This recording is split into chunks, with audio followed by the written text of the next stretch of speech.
매일 성경 묵상을 돕는 해설 가이드입니다. 안녕하세요, 묵상 코치입니다. 함께 읽고 나눌 말씀은 다니엘서 2장 24절에서 30절까지 말씀입니다. 다니엘은 아리옥을 통해 느부갓네살 왕 앞으로 나아가게 됩니다. 왕은 다른 술사들에게 요구했던 대로 다니엘에게도 꿈과 해석을 말할 수 있는지 묻습니다. 다니엘은 오직 하늘에 계신 하나님만이 일을 하실 수 있으며 이렇게 하시는 까닭이 앞으로 일어날 일을 왕에게 알리기 위함이라 설명합니다. 24절에서 25절 읽겠습니다. 이에 다니엘은 왕이 바벨론 지혜자들을 죽이라 명령한 아리옥에게로 가서 그에게 이같이 이르되 바벨론 지혜자들을 죽이지 말고 나를 왕 앞으로 인도하라. 그리하면 내가 그 해석을 왕께 알리드리이다 하니 이에 아리옥이 다니엘을 데리고 급히 왕 앞에 들어가서 아뢰되 내가 사로잡혀 온 유다 자손 중에서 한 사람을 찾아내었다 하나이다. 그가 그 해석을 왕께 알려드리니이다 하니라. 24절에서 25절은 왕 앞으로 나아가는 다니엘의 모습입니다. 다니엘은 아리옥과 대화하면서 자신이 해석을 말할 수 있다고 하였고 이제 다시 아리옥에게 자신의 해석을 말하겠다 이릅니다. 24절은 이것으로 인해 혹은 이것 때문이라고 옮길 수 있는 표현으로 시작합니다.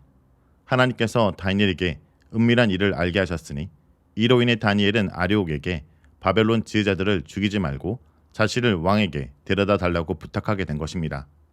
동일한 표현이 12절에서도 쓰였습니다.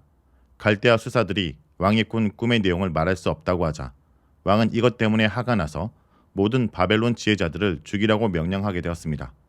수사들이 꿈을 말하지 못함으로 인해 왕이 진노하여 모두를 죽이라 명령하고 하나님이 꿈을 알리심으로 인해 다니엘은 모두를 죽이지 말라라고 말합니다. 하나님으로 말미암아 비밀을 알게 됨으로 인해 다니엘과 그의 친구들만이 아니라 바벨론의 모든 지혜자들이 살게 됩니다. 바벨론 지혜자들을 죽이지 말라는 다니엘의 말은 특이합니다. 우리 생각으로는 바벨론 술사니, 점쟁이니, 박순이 하는 이들은 우상을 섬기고 숭배하는 이들이니 어쩌면 죽어 마땅한 이들일 수 있기 때문입니다. 나중에 다니엘이 이런 술객과 박수, 점쟁이 집단의 우두머리가 된다는 점도 오늘날 우리 생각이나 구약에서 계속적으로 말해온 것과 차이가 있어 보입니다. 이스라엘 가운데 이렇게 우상을 섬기고 점치는 이들에 대해 구약에서는 이스라엘 백성들 사이에서는 아주 단호하게 죽이라고 말하지만 이방 나라의 민족 가운데 이런 일을 행하는 이에 대해서는 중립적으로 보이기까지 합니다. 다니엘에게 있어서 바벨론 지혜자들은 일종의 동료처럼 여겨지고 있는 것을 볼 수 있습니다. 다니엘 본문의 많은 내용들이 애굽에 있던 요셉과 겹치는데 이 부분도 그 중 하나입니다. 요셉의 곡식 관리 정책으로 인해 수많은 애굽 사람들과 인근 사람들이 살 수 있었고 이제 다니엘로 말미암아 많은 바벨론 지혜자들이 살 수 있게 되었습니다. 하나님을 알고 하나님을 신뢰한 이들로 말미암아 하나님을 알지 못하는 이들이 생명을 얻게 된 것입니다. 25절에 사로잡혀 온 자손이라는 표현은 포로 이후 유대인들을 가리키는 독특한 표현입니다. 본토에 살지 못하고 바벨론까지 끌려온 자신들의 비참한 상태를 가리키는 표현이지만 포로 귀환 이후 유다 땅에서는 신앙적 정통성을 지닌 집단을 상징하게 되기도 합니다.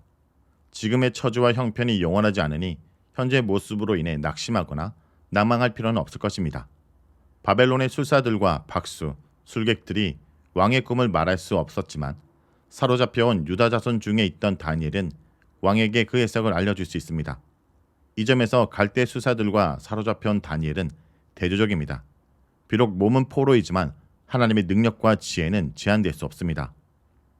26절에서 30절 읽겠습니다. 왕이 대답하여 베들사살이라 이름한 다니엘에게 이르되 내가 꾼 꿈과 그 해석을 내가 능히 내게 알게 하겠느냐 하니 다니엘이 왕 앞에 대답하여 이르되 왕이 물으신 바 은밀한 것은 지혜자나 술객이나 박수나 점쟁이가 능히 왕께 보일 수 없으되 오직 은밀한 것을 나타내실 이는 하늘에 계신 하나님이시라. 그가 느부갓네살 왕에게 후일에 될 일을 알게 하셨나이다.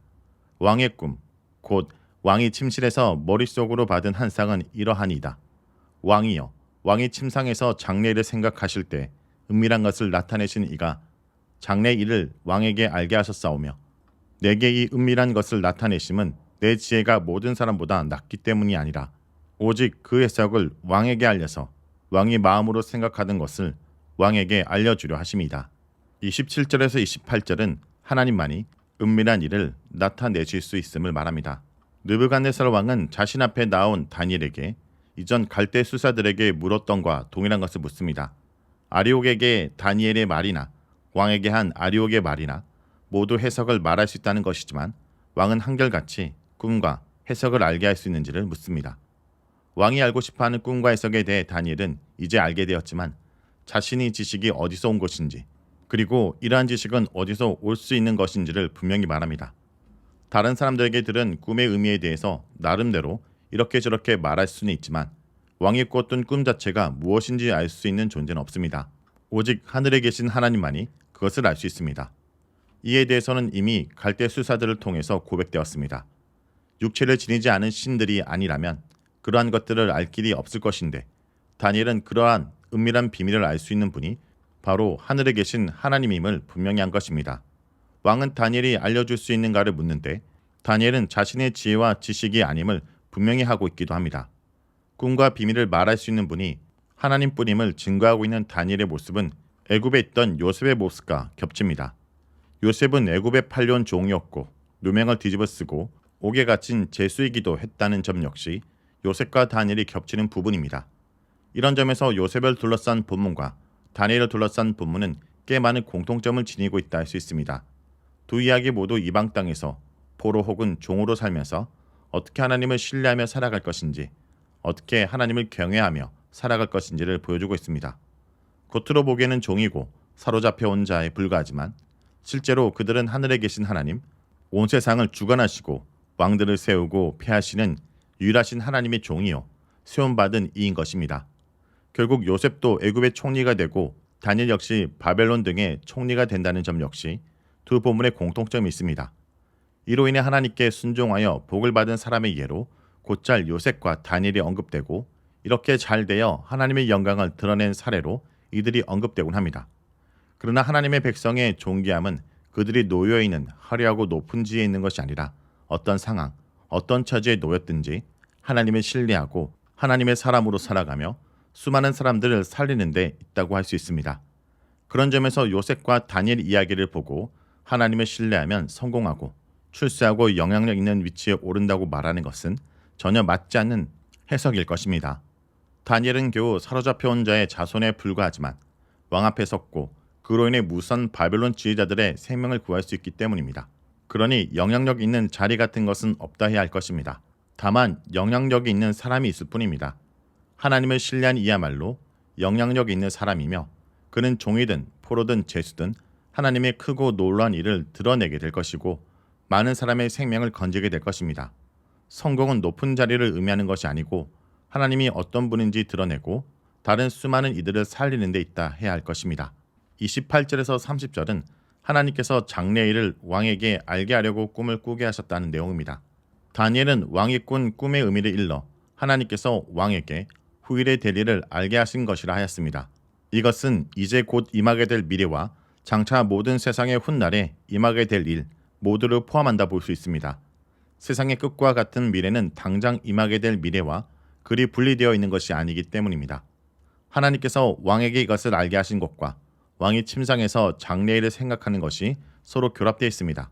현재 삶만 생각하는 것이 아니라 그 다음에 무엇이 임하게 될지를 왕이 궁금해하고 생각할 때 하나님께서는 왕에게 꿈을 통해 장래일을 나타내셨습니다. 미래에 대해 생각하는 것은 단순히 현재만을 살아가는 태도와는 거리가 멉니다. 현재 강력하고 위험 있는 왕으로 통치하고 있지만 느부갓네살 왕은 자신의 통치가 어떤 의미를 지니고 있으며 앞으로 자신의 통치와 자신의 나라가 어떻게 될지 궁금했을 것입니다. 그저 현재의 모습에 만족하고 살아가는 것이 아니라 다음이 어떻게 되며 훗날 어떻게 될지 찾고 구하는 모습에 대해 하나님께서는 장래일을 꿈으로 알리시고 이제 다니엘을 통해 그 해석을 알리려 하신 것입니다. 자, 여기까지가 다니엘서 2장 24절에서 30절까지 말씀입니다. 오늘 말씀을 통해 우리는 무엇을 묵상하고 적용해야 할까요? 인간으로서는 불가능하지만 하나님은 하실 수 있는 분입니다. 하나님은 인간이 불가능한 은밀한 일을 나타내시고 장래일을 알게 하십니다. 느부갓네살 왕이 꾼 꿈은 하나님께서 장차 그 왕국에 일어날 일을 미리 알려준 계시이므로 그 일을 알 수 있는 것은 하나님밖에 없습니다. 그래서 다니엘은 자신에게 있는 환상과 꿈을 깨닫는 능력이 하나님에게서 비롯됐다라는 사실을 밝히면서 왕이 꾼 꿈의 내용을 정확하게 진술합니다. 그 내용은 당시 강대국 바벨론과 느부갓네살 왕이 역사를 이끌어가는 것이 아니라 하나님께서 하나님 나라 전 역사를 이끌어간다는 것입니다. 성도 여러분, 그러므로 지금 우리 눈앞에 보이는 강력한 힘이 우리 삶을 좌지우지하지 않도록 이 모든 역사의 배후에 계신 하나님과 계획과 통치 방식을 신뢰하며 오늘도 주님께 기도로 우리의 미래를 맡기는 주의 성도들 되길 간절히 기도드립니다.